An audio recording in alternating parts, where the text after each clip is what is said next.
Panginoon mo yan, Nakaman. Panginoon lang. May sinasamba na ibang kambing. May ibang reliyon. Meron na. Kaya nga hinamon yung mga Sa Israel. Hindu. Sa Hindu. Baka. Sa Hindu. Maraming reliyon noong unang panahon. Kaya hindi lang isa. Marami talaga noong unang panahon. Kasi pero hindi lang isa. Kaya nga nabuhay si Kristo para mapatunayan na may Diyos na isa. Bawat bansa. Ang una kasi nang kuya, diba? nung titignan mo yung ano ng Genesis, yung history nung sa kahit sa kay Noah. Di ba? Kaya nga nilitin lang yung mga tao. Hindi ko memorize yung Bible pero nabasa ko. Kasi yung utak kasi ng mga tao, Bible. i-create sila ng ano na Hindi ko something, memorize yan. something na parang komportable ka, di ba? Ganoon. Kaya sa mga India, di ba? Tingnan mo yung ano nila, yung si Sheba. Iba-ibang ano yun, di ba?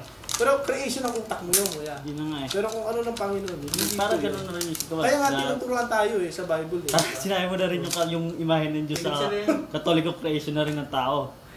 Basta rin eh. Inabuhay si Kristo, di ba? Hindi po, Totoong nabuhay si Kristo. Kung itatanong mo sa pari kaya, yan ba yung ano, yung picture ni Jesus Christ na yung ang isig niya doon na ano, yung ano, dapat kung yun ang sinasabi mo nung nakita nila si Kristo, bakit hindi na i-portray yung tamang larawan ni Jesus Christ na sinasabi sa Bible siya po ay patpatin, di ba?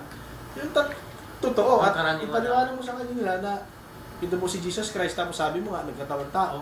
So yun siya, yung ano niya, yung characteristic ng Panginoon. Kaya nga, so, di ba? So yun yun. Yun yung dapat na, kung ako ang ano, ka-comment na, bakit hindi yun sasabihin doon sa Roman Catholic? Ay, pag nananalay ka, ano pipicture mo sa Diyos? Anong tsura?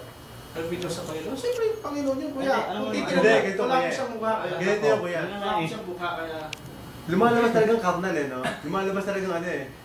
Laging may, ang pananampalataya, ang kaligtasan ay pananampalataya, hindi literal.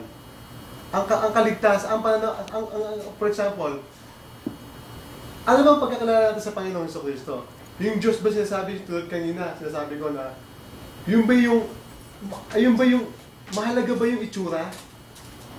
Sa kaligtasan, kailangan gwapo para maligtas ka. Hindi mahalaga yung itsura.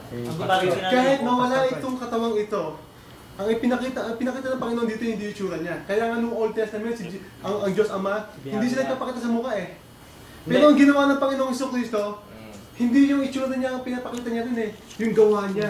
Saka po kuya, ito po yung... Pero sinabi ni Jesus, kuya, sandali lang po. sinabi ni Jesus kung anong kuha. Sabi nga po sa Bible dito, mas mapalad yung naniniwala sa akin na Hindi siya nakikita. Hindi na palataya. Yun yung sinabi niya sa Indo kasi nakita na siya ng mga taga-nanda doon. Kahit sa ano, Kasi nakita na siya, hindi pa siya pinaniwala. Di ba tinusok pa yung kamay niya nung sinong apostol yun?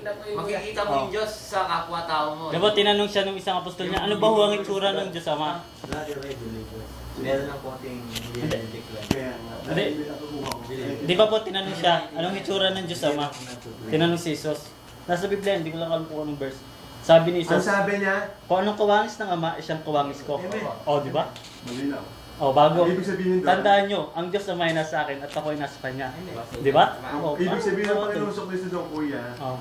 bago tayo Yung paliwanag, doon nag-iiba-iba. Hindi yun. Anong ibig sabihin ni Jesus?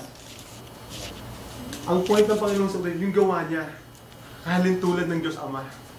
Yung pag-ibig niya pinapadama sa tao, gawin ng Diyos Ama. Hindi yung literal. Hindi nga yung literal na physical. Halimbawa, may nagpakita sa atin ngayon. Gumawa ng tagapagligtas. Kambing, o kaya hayop, o kaya langgam. Natural na ililigtas, tao. Natural, magkakatawang tao din ang magliligtas. Alam mo ang gawin, ang pasugo ng Panginoon, ang ililigtas niya ay tao, ang nagpasugo siya ng kalabaw. Hindi maniniwala yun. Natural, tao ang ginamit niya. Hindi mahalaga yung itsura, mga kapatid. Ang mahalaga doon, pinapakita ng Panginoon yung pagkapakumbaba niya, yung matuwid na pamumuhay niya, yung pananampalataya sa Diyos Ama kung paano siya manalangin. Ang pinapakita doon ng Panginoong Jesucristo, hindi yung itsura niya. Nagkataon lang na naging itsura ng tao siya dahil tao ang ililigtas. Pero ang point ng Panginoong Diyos doon, yung ugali, yung dapat maging halintulad. Yun yung tunay. Kasi Saka walang puso ng Diyos eh. Sinabi ng... Kung sa Old Testament, makikita natin, anong sabi ni Moises? Panginoon, napakalapit ng Diyos sa puso ni Moises. Anong sabi ni Moises? Ipakita mo nga sa kanila itsura mo, anong ginawa ng Panginoong Diyos? Lumakad lang patalikod dahil hindi niya pwede makita ang itsura ng Diyos. Bakit niya kailangan makita? Kasi banal. Banal po ang Panginoong Diyos. Kaya hindi po siya pwede. Yan Kaya yung nga si panahon. Jesus Christ nagpunta rito at Para magkakita mapatuloy ang may Diyos.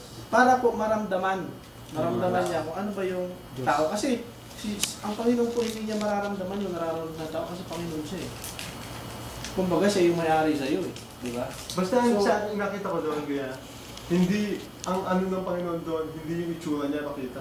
Hindi, ang ano nga kasi interpretation na physical eh. Hindi ganun. Spiritual dapat. Kasi Pero yung sinasabi niya na mawangis tayo, Kasama yun eh. ibig sabihin, spirito yun. May point si Brother Ray. Si Jesus sumasama, ang ama ay sumasama.